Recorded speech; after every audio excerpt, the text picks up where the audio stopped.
Hello friends, welcome to VC Study.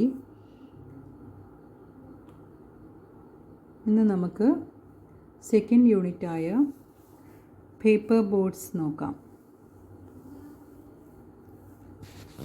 Down the stream.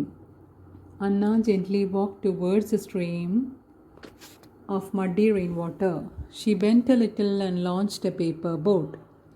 It sailed down the stream swiftly and proudly. She went on placing a number of paper boats in the stream. She was delighted. Suddenly, something horrible happened. എന്താണ് ഈ പാഠഭാഗത്ത് നോക്കാം. പിക്ചറിൽ തന്നെ കാണുമ്പോൾ മക്കൾക്ക് മനസ്സിലാവും. A girl is sitting near a stream. ഒരു അരുവിയുടെ, സ്ട്രീമിൻ്റെ അർത്ഥം അരുവിയുടെ അടുത്ത് ഇരുന്ന് കൊണ്ട് പേപ്പർ ബോട്ടാണ് കുട്ടി വെള്ളത്തിലേക്ക് ഇടുന്നത്. അന്ന, ആ കുട്ടിയുടെ പേര് Anna gently walk towards the stream of muddy rain water. Muddy rain water means ഒഴുകുന്ന മഡ്ഡി, ചെളി നിറഞ്ഞ മഴവെള്ളം ഒഴുകുന്ന ഒരു സ്ട്രീമായിരുന്നു അത്. അതിലൂടെ അന്ന നടന്നു വന്ന് ആ സ്ട്രീമിൻ്റെ അടുത്തിരുന്നു. She bent a little and launched a paper boat. അവൾ അവിടെ ഇരുന്ന് കുനിഞ്ഞുകൊണ്ട് പേപ്പർ ബോട്ട് വെള്ളത്തിലേക്ക് ഇട്ടു. It sail down the stream swiftly and proudly. നല്ല ഒഴുക്കുള്ള വെള്ളമായതുകൊണ്ടാവാം അത് നല്ലവണ്ണം ഒഴുകി പോകാൻ തുടങ്ങി.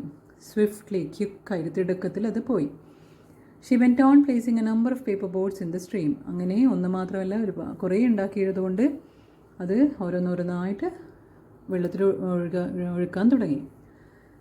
She was delighted. അങ്ങനെ ഒരുപാട് ബോട്ട്സ് ഇങ്ങനെ വെള്ളത്തിലൂടെ പോകുമ്പോൾ നമുക്ക് സന്തോഷമാവും അല്ലേ. അപ്പോൾ എല്ലാ മക്കളും മഴക്കാലമായാലും ഇതുപോലെ ചെയ്യാറുണ്ട്. ചെറിയ ചെറിയ പേപ്പറിനെ കൊണ്ട് ബോട്ട് ഉണ്ടാക്കി, അല്ലെ പാരൻസിനോട് പറഞ്ഞ് ബോട്ട് ഉണ്ടാക്കിപ്പിച്ച് വെള്ളത്തിലേക്ക് ഇടുമ്പോൾ അത് ഒഴുകി പോകുന്നത് കാണുമ്പോൾ ഭയങ്കര സന്തോഷമായിരിക്കും അല്ലേ. അല്ലാണ്ട് അവിടെ എവിടെയെങ്കിലും സ്റ്റക്കായി നിൽക്കുമ്പോൾ വിഷമമായിരിക്കും. അതുപോലെ ഇത് നല്ല ഒഴുക്കുള്ള വെള്ളമായതുകൊണ്ട് പേപ്പർ ബോട്ട്സ് വേഗം പോകാൻ തുടങ്ങി. സോ അത് കണ്ടിട്ട് ഷീ വാസ് ഡിലൈറ്റഡ്. വളരെയധികം സന്തോഷം നിറഞ്ഞു, അവൾക്ക് സന്തോഷമുണ്ടായി. സഡൻലി, പെട്ടെന്ന് എന്താണ് സംഭവിച്ചത്? Something horrible happened. എന്തോ ഭീകരമായൊരു കാര്യം സംഭവിച്ചു. എന്താവാം അത്? എന്തായിരിക്കും? മക്കൾക്ക് എന്തെങ്കിലും ചിന്തിക്കാൻ പറ്റുമോ? എന്താണ് സംഭവിച്ചത്? കാറ്റടിച്ചോ? മഴ വന്നോ? നോക്കാം. അത് നെക്സ്റ്റ് പേജിൽ നമുക്ക് നോക്കാം.